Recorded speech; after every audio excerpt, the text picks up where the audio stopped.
Damashniy tuxum po'stlog'ining sirlari ochildi, birodarlar.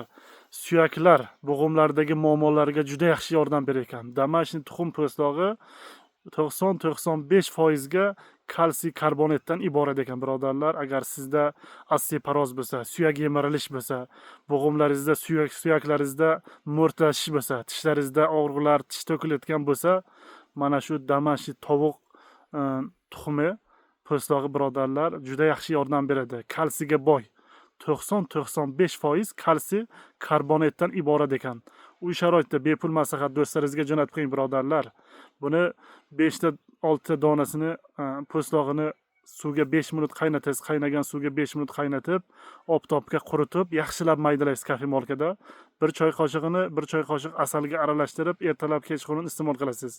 Agar suyaklaringizda og'riq bo'lsa, suyak yemirilish bo'lsa, suyak mo'rtlashlar bo'lsa, suyakni baquvvat qilib beradigan xususiyatga ega, birodarlar. Kitobdan olib aytyapman, do'stlaringizga jo'natib qo'ying, ilmiy jihatdan isbotlangan. Tovuq tuxumining damashniy po'stlog'i, birodarlar.